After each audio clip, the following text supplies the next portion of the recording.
frequency down to low frequency. This is known as the Doppler effect. It's just because there's a voltage.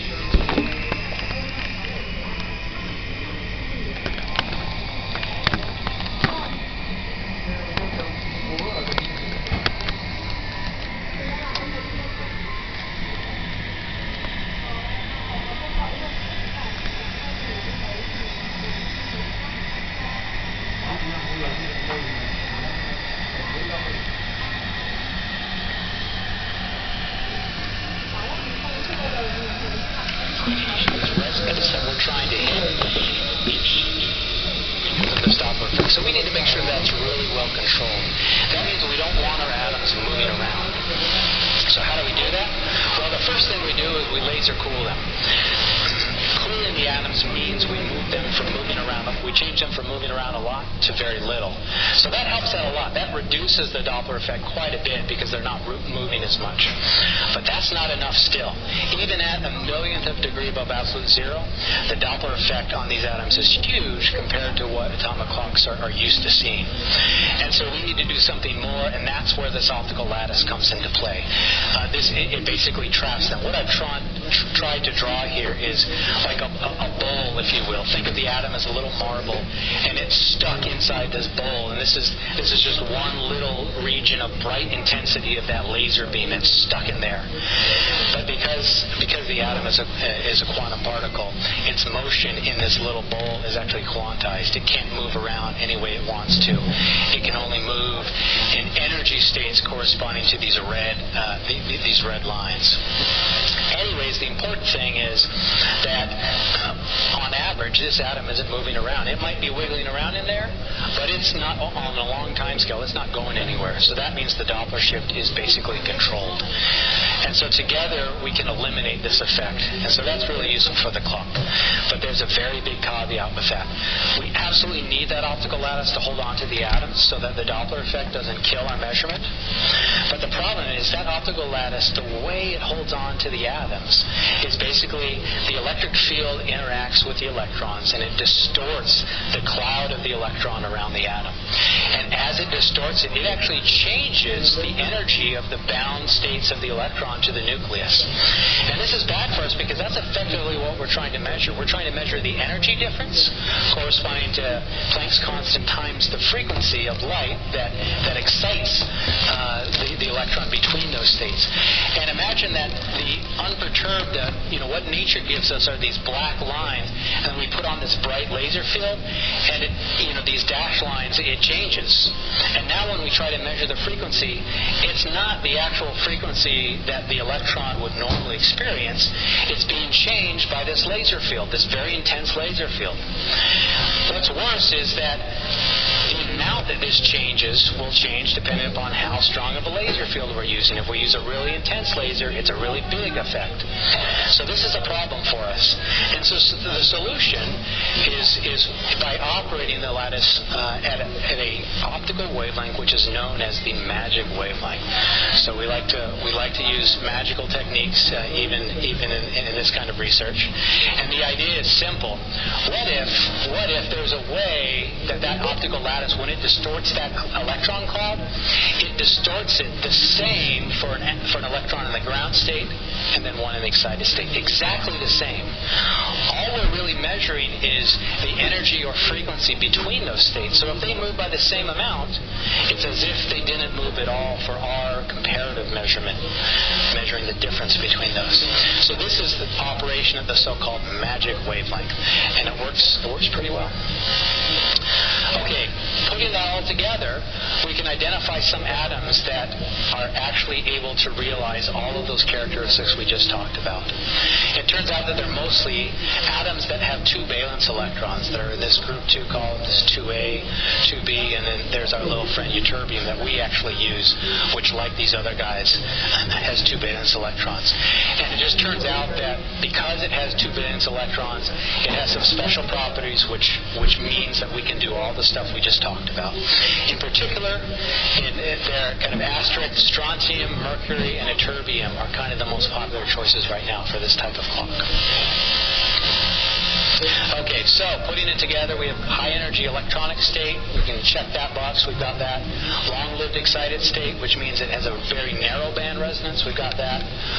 Large atom number ensemble, so that we can average away this so-called quantum projection noise. We've got that. The ability to control the Doppler effect with this magic wavelength lattice. Okay, so we've got everything we need to. Here's the same picture of that same optical lattice experiment that I showed you, but now we've turned off the lights and we've played some tricks with the exposure so that you can see the laser beams a little bit more. This is the optical lattice laser that's holding the atoms. This yellow laser right here is our special clock laser that actually excites the atoms and starts the ticking. This kind of purpley blue and that green laser are what actually cool the atoms down for us. Okay, just by way of my own information, what time should we be finishing here? Okay, so maybe give me a little guidance because I'm worried that I'm going to go too far off. So, okay. So the question is, how good can these clocks be? Well, to kind of really think about the right way to characterize that, I wanted to start with a simple example. We know that if we flip a coin, there's 50% chance we get heads, 50% chance we get tails. But let's pretend that someone asked us to prove that to them. And so we had to do an experiment. We get out our quarter and we start flipping it. And of course, it's, in principle, a random process. It could be that the first couple times we keep getting heads. So if you ask me after 3 flips, what's the probability? I could give you the wrong answer. I don't have a very good answer for you.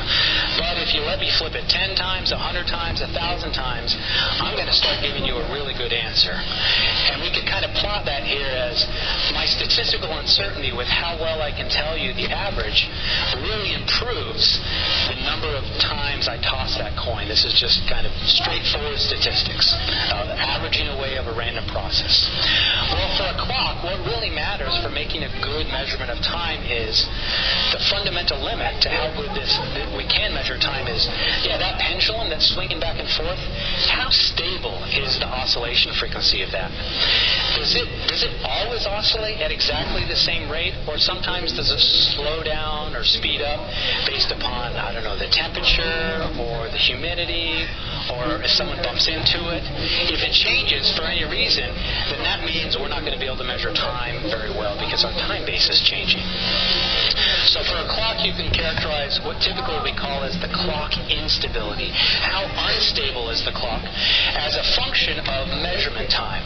And the same kind of thing, if I measure longer, that means I've made more measurements, and in principle, I'm able to average away the noise that creates instabilities in the clock system. And so, as a general rule, if I'm lucky, I'm going to be able to actually improve my measurement instability, which is almost identical to the precision that I can measure time with.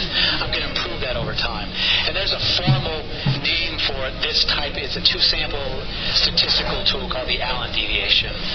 So I'm going to show you a couple plots with that, but I wanted to describe roughly what it is. So here's the experiment. We have 2 optical lattice clocks based upon ytterbium. We need 2 of them because we think that one of them is so darn good that we cannot measure it against anything else because it's better than anything else. And so we need 2 of them so that they can measure against each other, and we might be able to see how good they are. So there's 2 of them. There's some shared properties here. This is basically just the laser system that starts out with.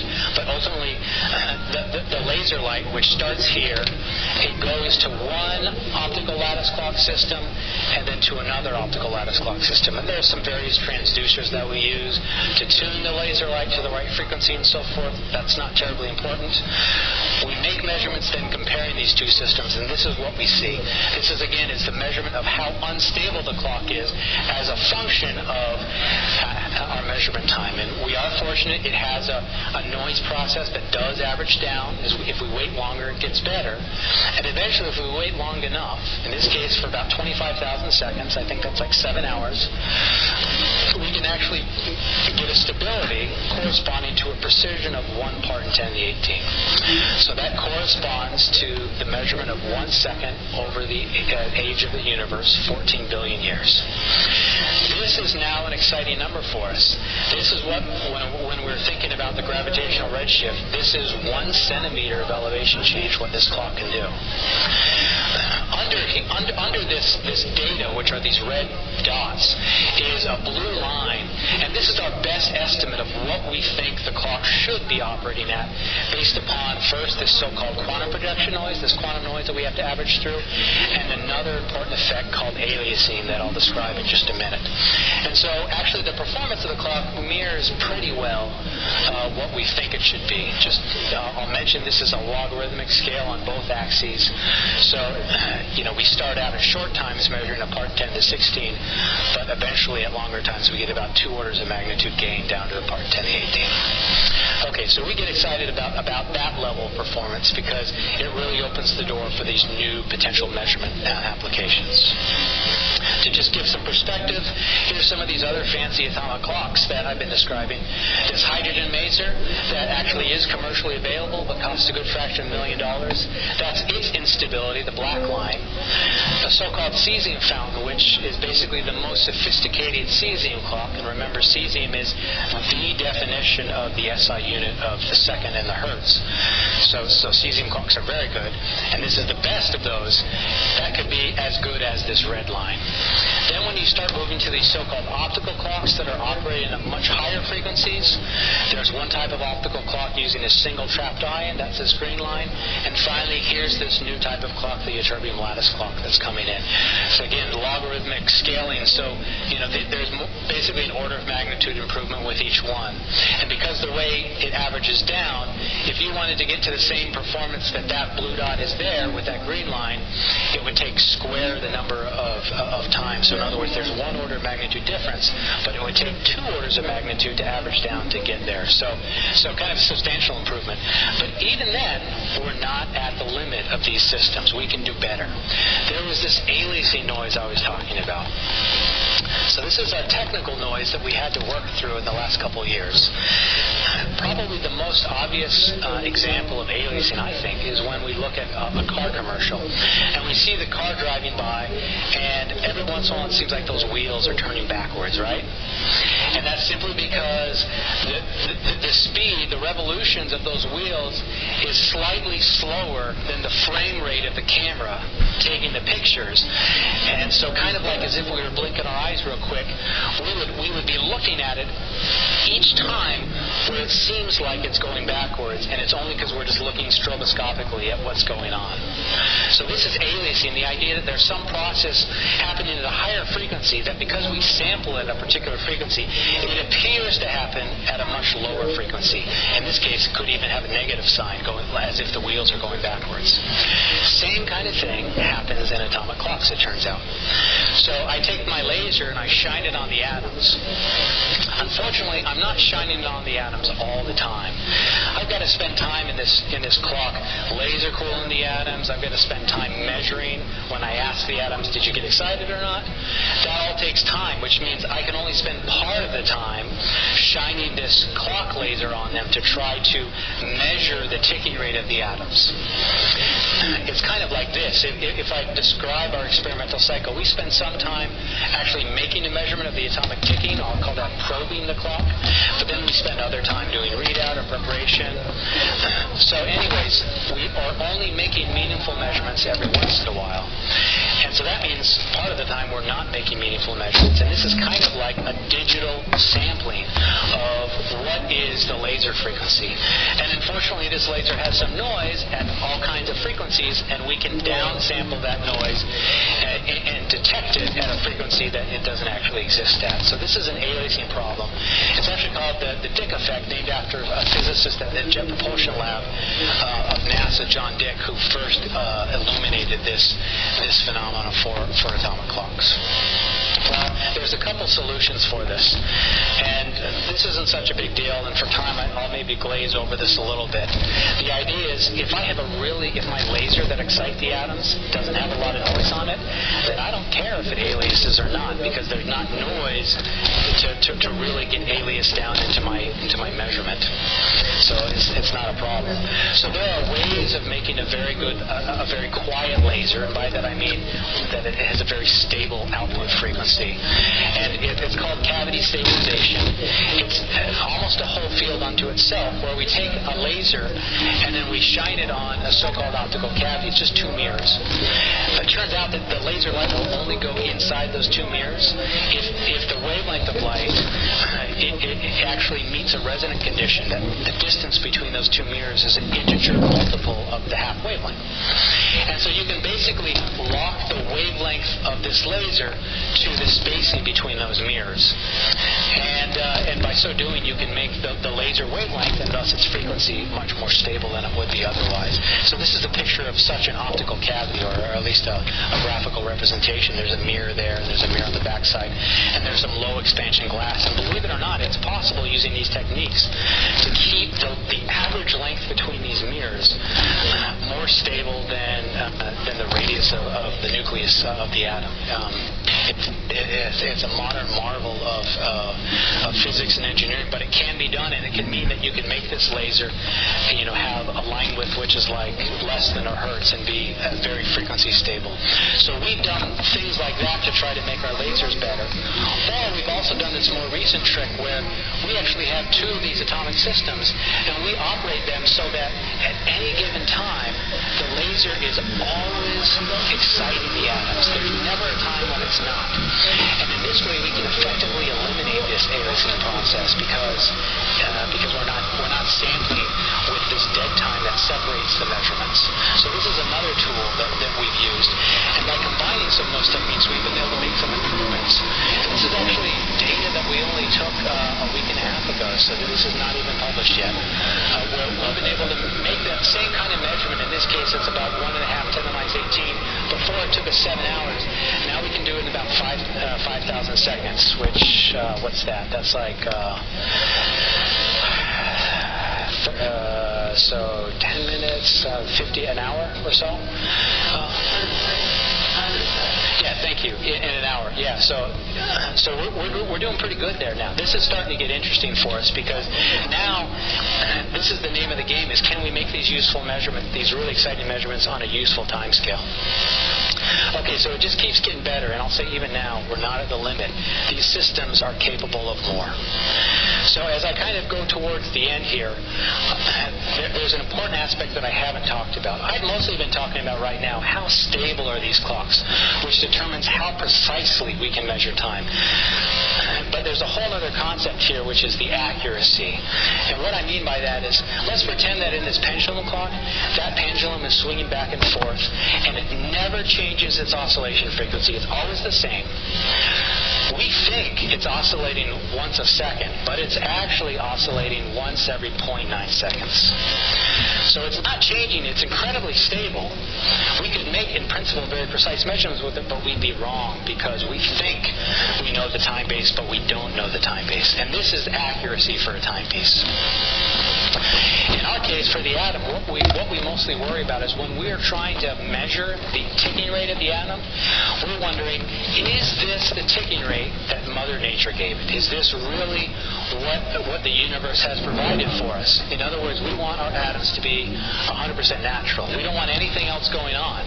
When in reality, we know in the real world, there are magnetic fields, there's electric fields, there's light fields, there's other atoms bonking into these atoms, all of these things that ultimately change the electronic behavior of the atom, and thus will change the ticking rate of the atom. So the name of the game for accuracy is trying to understand all of these effects that go on, and controlling them and characterizing how big of a problem they are.